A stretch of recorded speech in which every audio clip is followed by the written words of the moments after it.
بدل دے دل کی دنیا دل بدل دے خدایا فضل فرما دل بدل دے ہوا حرص والا دل بدل دے میرا غفلت میں ڈوبا دل بدل دے خدایا فضل فرما دل بدل دے الحمد للہ رب العالمین والصلاة والسلام علی اشرف الانبیاء والمرسلین اما بعد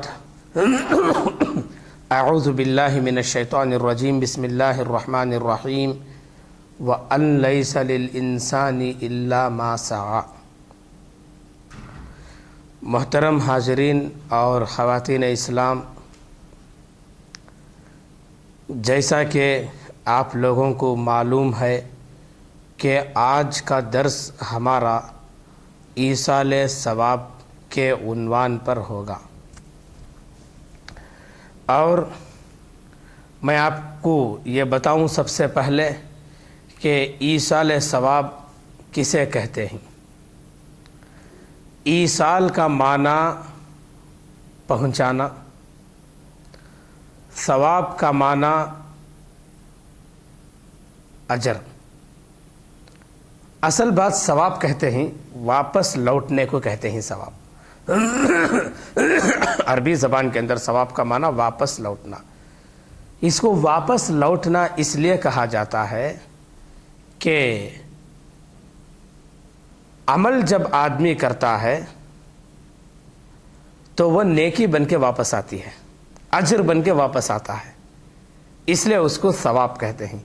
تو ایصال کا معنی پہنچانا اور ثواب کا معنی نیکی، نیکیوں کو پہنچانا۔ عام طور پر ایصال ثواب کی ترکیب یہ ہوتی ہے کہ مرے ہوئے لوگوں کو ثواب پہنچانا۔ ایک بات یاد رکھیے کہ یہ ہر انسان کی ضرورت ہے۔ ہم میں کتنے لوگ ایسے ہیں جن کی ماں کا انتقال ہو گیا، جن کے باپ کا انتقال ہو گیا، بھائی بہن کا انتقال ہو گیا، بیوی کا انتقال ہو گیا، لیکن یہ تڑپ ہوتی ہے، یا کوئی عورت ہے تو اس کے شوہر کا انتقال ہو گیا، یہ تڑپ ہوتی ہے کہ ان کے ساتھ ہمدردی کی جائے۔ اور ہمدردی کیسے کی جائے؟ وہ نیکیوں کو پہنچا کر ان سے ہمدردی ہو سکتی ہے۔ اور ویسے کوئی بھی انسان مرنے سے پہلے دوسروں کے ثواب کا محتاج نہیں ہونا چاہیے، خود اپنی نیکیاں اس کو کرنا ہے۔ اس دن کے لیے ڈرنا چاہیے۔ اللہ تعالیٰ اس دن کے تعلق سے فرماتا ہے یوم یفر المرء من اخیہ وامہ وابیہ وصاحبتہ وبنیہ لکل امرئ منہم یومئذ شأن یغنیہ۔ اس دن آدمی اپنے بھائی کے سامنے سے دوڑے گا، لیکن بھائی اس کو پوچھ کے تک نہیں دیکھے گا۔ کس دن؟ قیامت کے دن۔ وہ امی ہی، جو ماں بڑے لاڑوں سے اپنے بچے کی پرورش کی، اس کے سامنے سے لوگ دوڑیں گے، کوئی کسی کو پرواہ نہیں ہوگی۔ اور باپ کے سامنے سے دوڑیں گے بچے، کوئی پرواہ نہیں ہوگی کسی کو۔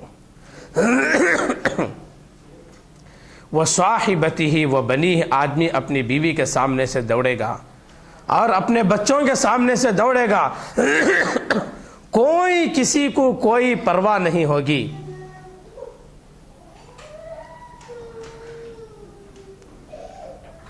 کوئی کسی کو کوئی پرواہ نہیں ہوگی۔ اور اللہ تعالیٰ قرآن حکیم کے اندر فرماتا ہے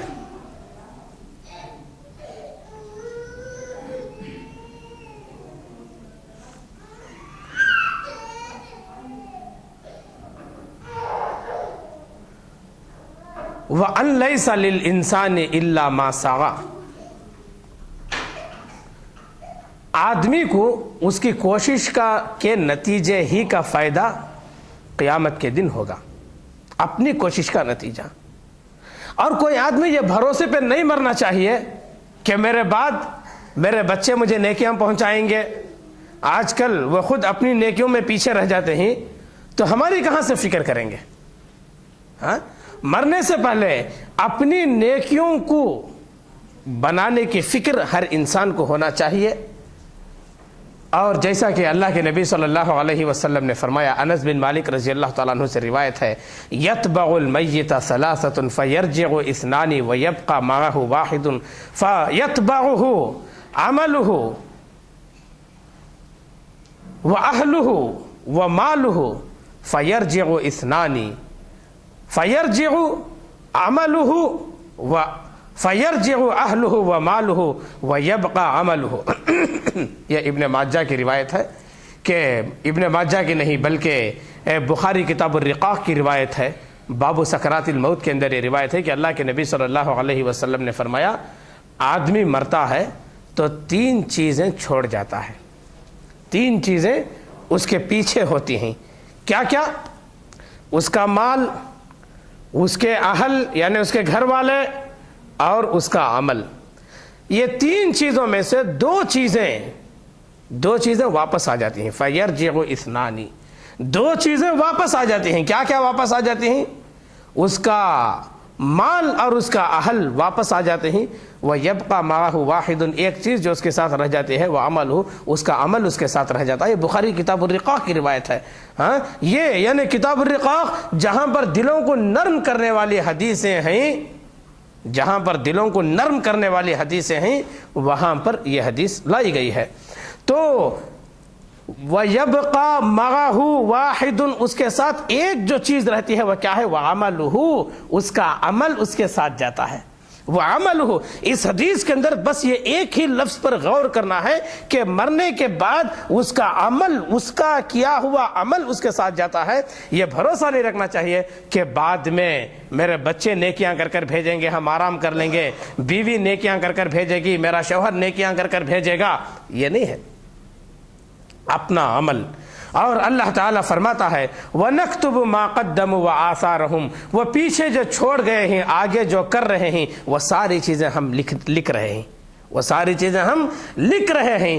اور اسی واسطے ابو ہریرہ رضی اللہ تعالیٰ عنہ فرماتے ہیں کہ اللہ کے نبی صلی اللہ علیہ وسلم نے فرمایا، اذا مات الانسان انقطع عنہ عملہ الا من ثلاثة الا من صدقۃ جاریۃ او علم ينتفع به او ولد صالح يدعو له، رواہ مسلم فی کتاب الوصیہ، کہ اللہ کے نبی صلی اللہ علیہ وسلم نے فرمایا کہ آدمی کے مرنے کے بعد عمل کرنا اور اس کو نیکیاں ملنا، یہ سلسلہ ختم ہو جاتا ہے مگر 3 چیزوں کے ذریعے سے ہی ملتا ہے۔ ایک صدقہ جاریہ ہے، اور ایک جو وہ نفع بخش علم چھوڑ کر گیا ہے وہ ہے، اور تیسری چیز جو ہے وہ اولاد کو جو نیک بنا کر اور اچھی تربیت دے کر توحید پرست بنا کر گیا ہے، اس کے علاوہ اور کوئی نیکی اس کو نہیں ملتی۔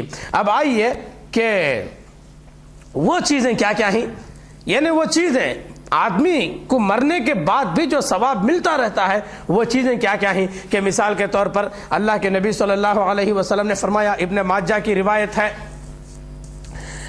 کہ عن ابی ہریرہ رضی اللہ تعالیٰ عنہ قال قال رسول اللہ صلی اللہ علیہ وسلم ان مما يلحق المؤمن من عمله وحسناته في حياته علما وعلمه ونشره ومصحفا ورثه وولدا صالحا تركه او مسجدا بناه او بیتا لابن السبیل بناه او نہرا اجراه او صدقة اخرجها فی من ماله فی صحته وحیاته، کہ یہ روایت ابن ماجہ کے اندر ہے کہ اللہ کے نبی صلی اللہ علیہ وسلم نے فرمایا کہ آدمی جب مر جاتا ہے تو قیامت تک اس کو جو ثواب ملتا رہے گا وہ کن چیزوں سے ملتا رہے گا؟ نمبر 1 علما، اس کے علم کے ذریعے سے، نشرہ علمہ ونشرہ، اس علم کو وہ سیکھا، ونشرہ اور دوسروں کو پہنچایا۔